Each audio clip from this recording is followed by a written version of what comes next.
सकाळू उठिले तुमको टिके भोकिला लगे सेतबेले तुमे काहाकू खोज ना गोटे कप चा खोज नहले गोटे कप कॉफी दरकार नहले किछि सकाळ जलखिया जेपरिक आलू पराठा एवं आउ किछि पराठा चपाती ए सब जिनस खोज जेउथिरु तुम शरीर शक्ति पाए। आमे जानिछे आम शरीर रे पाचक तंत्र रहिछि जीए कि समस्त खाद्य को भांगी सरलीकृत कराई श्वेतसार पुष्टिसार और स्नेहसार रे परिणत करे एवं एहा को व्यवहार करके आम शरीर शक्ति उत्पादन करिथाय। एही काम को किए करिथाय ना एक विशेष अंगिका करिथाय जहाको माइटोकॉन्ड्रिया बोली कहा जाय एवं एहा को कोषर शक्ति केंद्र बोली मध्य कहा जाय। एबे तुमे आखि बंद करके भाबो आजी कोन खाइछ ब्रेड खाइछ चकुली खाइछ कि परोटा खाइछ एही सब जिनिस उद्भिद ठारू ही आसीछ। नेकर तुमे आज मांस खाइछ ताले एहा एक पशुजात द्रव्य ताले से पशु कोन खाइता ना किछि उद्भिद को खाइता घास खाइता ताहाले सेई जो उद्भिद को से खाए बा सबुज उद्भिद ये कोन करिता ना सूर्यंग ठारू शक्ति आहरण करिकि आलोक श्लेषण प्रक्रिया द्वारा खाद्य प्रस्तुत करिता। एही प्रक्रिया को हमें आलोक श्लेषण प्रक्रिया कहंती। आमे समस्ते उद्भिद और प्राणी को ठारू खाद्य पाइथाय सेथुरु शक्ति लाभ करिथाय। तेबे सबुज उद्भिद आमको केते सहाय्य करिथांती। एही सबुज उद्भिद कोन सबुज उद्भिद रे हमर कोन थाए जहा कि हमको खाद्य प्रस्तुति रे सहाय्य करे ना हरित लवक थाए बा क्लोरोप्लास्ट थाए। क्लोरोप्लास्ट बा हरित लवक हेउची छोट छोट गोल गोल अंगिका जहा कि सबुज पत्र और सबुज देखा जाउथिबा अंश रे रहिथाय। एही जो हरित लवक हमको ऊपर एई भलिया देखा जाय किछि ग्रीन कलर देखा जाय आमे ता भितरे कोन अछि चलो पे देखिबा ताले मजूर जदि याको मु फाळ कर देबी या भितर अंगिका मते देखा जिवो।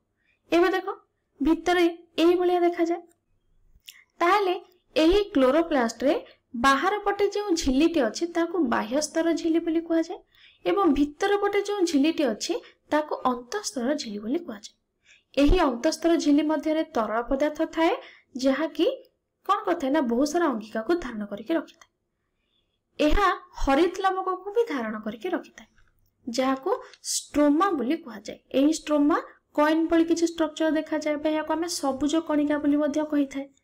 एहा ही आलोक श्लेषण करिवारे सहाय्य करिथाय बा मुख्य भूमिका ग्रहण करिथाय। ताले एही सबुज कणिका सूर्यालोक को जल और कार्बन डाइऑक्साइड रो उपस्थिति रे श्वेतसार रे परिणत करे एवं अम्लजान निर्गत करिथाय। ताले श्वेतसार आ अम्लजान निर्गत कराइथाय एवं एहा पाई ही माइटोकॉन्ड्रिया अपेक्षा करिथाय। कहा पाई नाइ श्वेतसार आ अम्लजान पाई माइटोकॉन्ड्रिया सब अपेक्षा करिकि थाय कारण एही थ्रू ही माइटोकॉन्ड्रिया कोन करिवो ना शक्ति उत्पन्न कराइबो बा आमे कहि परिबा एही श्वेतसार आ ऑक्सीजन को बा अम्लजान को व्यवहार करिकि उद्भिद और प्राणी कोष रे माइटोकॉन्ड्रिया शक्ति उत्पन्न कराइथाय। तेबे हमर एठी उपादान रेडी हे गला। एबे चला हमें माइटोकॉन्ड्रिया को देखिबा। एही माइटोकॉन्ड्रिया को लंबा भाग रे जदि हमें काटिबा तेबे हमको एई भली भाबरे देखा जिवो। एठी क्लोरोप्लास्ट भरी एठी मध्य दुईटी झिल्ली अछि बा जहा को हमें बाह्य स्तर झिल्ली कहूचे आ एई जो भांग भांग हेकि अछि याको हमें अंतःस्तर झिल्ली बोली कहूचे। किंतु फरक एति कि एठी सेठी कोन ना अंतःस्तर झिल्लीटा एमती राउंड शेप रो बा एई भलिया स्ट्रक्चर रे थिला एठी भांग भांग हेकि अछि। एठारे ए जो हळदिया रंगर बाउंड्री देखा होची एहा ही होची अंतःस्तर झिल्ली एवं ता भितरे जे गोलापी रंगर जिंस सब रहिछि बा देखो ए जो गोलापी गोलापी रंगर जिंस ताको आधार बा मैट्रिक्स बोली कहा जाय। एबे चला हमें माइटोकॉन्ड्रिया रो विभिन्न अंश विषय रे हमें जानिले।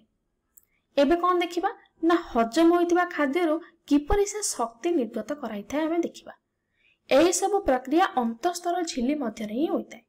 एठारे अम्लजान द्वारा खाद्य पदार्थर जारण घटी तहिरु जैविक शक्ति उत्पन्न हुए तेणु यहाको शक्ति मुद्रा बोली हमें कहिथाउ।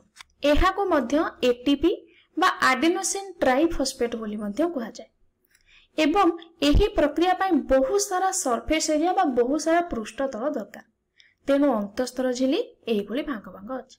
जदि सीधा है कि देखो एही बोली जगह रे रहिले आ एमिति एमिति गोटे स्ट्रक्चर रहइबो कि अधिक जगह कवर करछि ना एटा तो सेइथिपाई आर अंतःस्तर झिल्लीटा एमती भांग भांग होइकी हेछि।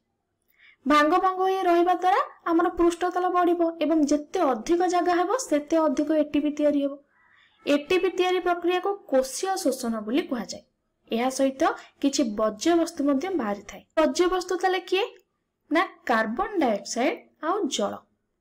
एइटी टिके वीडियो को पॉज करिकि भाबो आलोक श्लेषण आ कोशीय शोषण मध्यरे कौन पार्थक्य लक्ष्य करूछ। सेमानकर जो उत्पादक बाहरुछि कौन पार्थक्य लक्ष्य करूछ।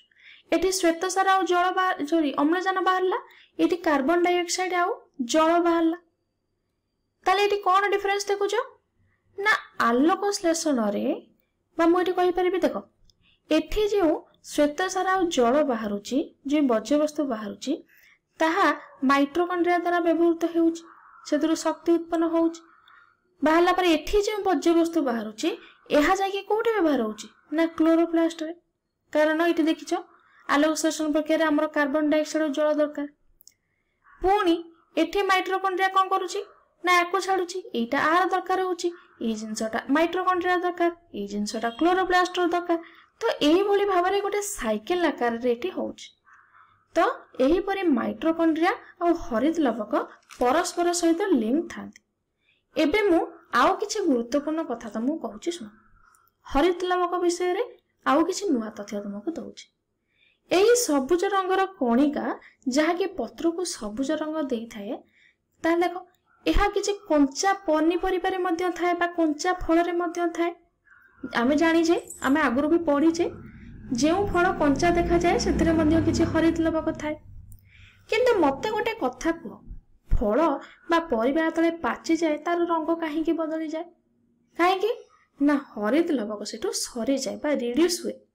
तेणु एठी कोन हरित लवक सिना कमी जाए किंतु अन्य जो रंग देउ थाए जो कणिका ताहा सरी न थाए।